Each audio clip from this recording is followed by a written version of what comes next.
Good morning বন্ধুরা, কেমন আছো তোমরা সবাই? আজকে আমি বানাবো হলো পমফ্রেট মাছের ঝাল। প্রথমেই আমি পমফ্রেট মাছগুলোতে নুন আর হলুদ দিয়ে একটু ম্যারিনেট করে রেখে দেবো। পমফ্রেট মাছটা ম্যারিনেট করে মিনিট 15 মতো রেখে দেবো। তো আমার ম্যারিনেট রেডি, চলো রান্নাটা শুরু করি। ফ্রাই প্যানে এই 4-5 টেবিল স্পুন সর্ষের তেল দিলাম। তেলটা গরম হয়ে গেছে। এইবারে পমফ্রেট মাছগুলো আস্তে আস্তে দিয়ে দেব এবং ঢাকা দিয়ে দেব।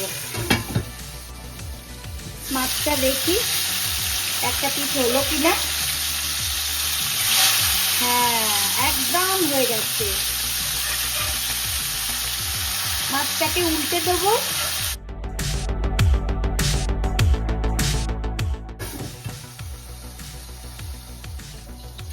Let's check. হ্যাঁ, এই পাঁচটা হয়ে গেছে।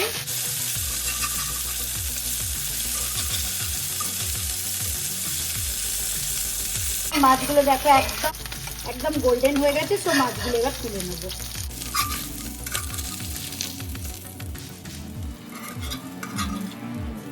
মাছগুলো আমি তুলে রেখে দিলাম। ব্লেন্ডারের মধ্যে 2টো কাঁচা লঙ্কা আর একটু সর্ষে দিয়ে আমি ভালো করে পেস্ট বানিয়ে নেব।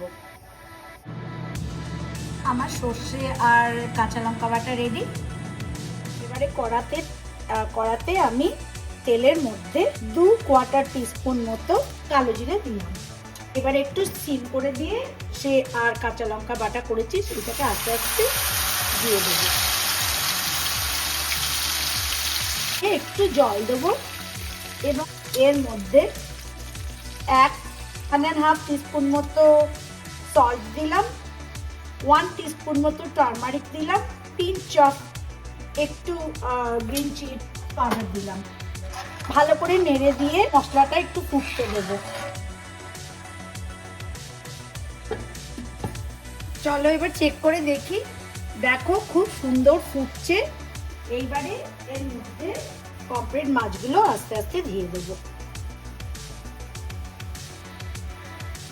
খুব সাবধানে আস্তে আস্তে দিতে হবে যাতে না ভেঙে যায়। পমফ্রেট মাছগুলো দিয়ে ঢাকা দিয়ে ফুটিয়ে নেব। আমার পমফ্রেট মাছ একদম রেডি হয়ে গেছে। নাও এটাকে আমি প্লেটিং করে ফেলি। 2টো কাঁচা লঙ্কা দিয়ে গার্নিশ করব। দেখো আমার পমফ্রেট মাছ একদম রেডি। কত সহজে বানানো যায়। তোমরা যে কোনো মাছেরই ঝাল করতে পারো, এনি ফিশ তোমরা ঝাল করতে পারো, বাট পমফ্রেট মাছটা আমরা খুব ভালোবাসি তাই আমি পমফ্রেট মাছের ঝাল করলাম। তোমরা প্লিজ বাড়িতে ট্রাই করো। যদি ভালো লাগে অবশ্যই জানিও। আবার অন্য কোনো রেসিপি নিয়ে তোমাদের কাছে চলে আসবো।